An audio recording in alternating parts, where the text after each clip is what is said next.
ایک ایسا نغمہ، ایک ایسی پکار جو ساری دنیا میں سب سے زیادہ لگائی جاتی ہے، اور وہ کیا ہے؟ وہ اذان ہے۔ اللہ اکبر اللہ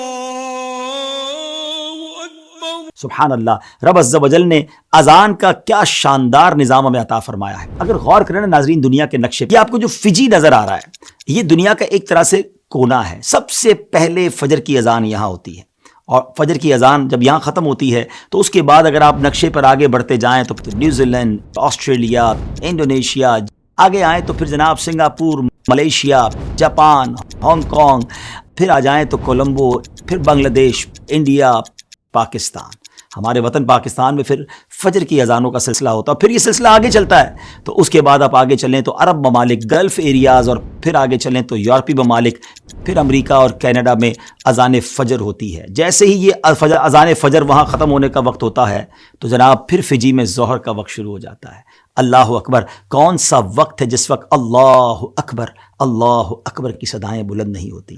اور شیطان کو اذان بالکل بھی پسند نہیں ہے۔ جی ہاں ناظرین، شیطان کے لیے تو ایک میزائل کی طرح ہے، اس کو تو بڑی تکلیف ہوتی ہے اذان سے، اور اس کی بڑی وجہ یہ ہے کیونکہ شیطان سجدہ نہ کرنے کی وجہ سے مردود ہوا۔ اور اذان دراصل کیا ہے؟ اذان تو نماز کے لیے تو بلاوا ہے، اللہ کی طرف بلایا جاتا ہے، مسجدوں کی طرف بلایا جاتا ہے، اور لوگ اذان کے بعد رب کو سجدے کرتے ہیں۔ تو شیطان کب یہ چاہے گا کہ ہم اذان سنیں اور اذان سے محبت کریں؟ بدقسمتی سے کہنے میں مزہ نہیں آ رہا، لیکن لوگ اب مسجدوں کے قریب گھر نہیں لیتے۔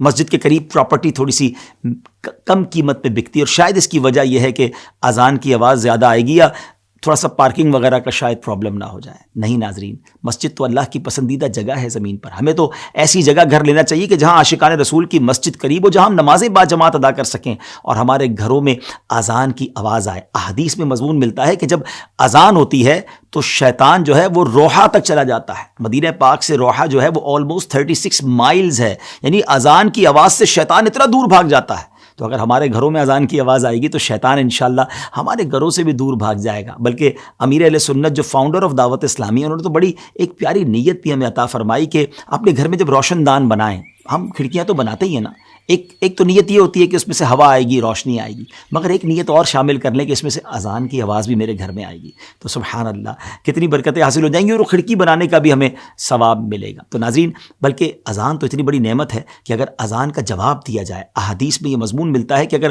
اسلامی بہنیں یعنی خواتین اذان کا جواب دیں تو ہر جملے کو رپیٹ کرنے کے بدلے انہیں 1 لاکھ نیکیاں ملتی ہیں، اور اگر مرد حضرات اسلامی بھائی اس کو رپیٹ کرے تو 2 لاکھ نیکیاں ملتی ہیں۔ روزانہ اذان کا اگر ہم جواب دے دیں نا تو تقریباً 15 کلمات ہوتے ہیں اذان میں، 30 لاکھ نیکیاں صرف اذان کو رپیٹ کرنے میں، ہم اس کا جواب دیں تو اس کا انشاءاللہ ہمیں ثواب ملے گا۔ اور فجر کی اذان میں تو الصلاۃ خیر من النوم کا اضافہ ہے، 17 اس میں کلمات ہیں، تو 34 لاکھ نیکیاں جو ہیں وہ ہمیں صرف فجر کی اذان کا جواب دینے میں ملیں گی۔ تو اذان سے محبت کیجئے، اور آئیے آج سے نیت کرتے ہیں کہ آج کے بعد ہماری کوئی نماز قضا نہیں ہوگی۔ جب بھی حی علی الصلاۃ، حی علی الفلاح سنیں کہ آؤ نماز کی طرف، آؤ فلاح کی طرف، تو اپنے کام کاج روکیے اور مسجد کا رخ کیجئے، نمازیں پڑھیے اور برکتیں لوٹیے۔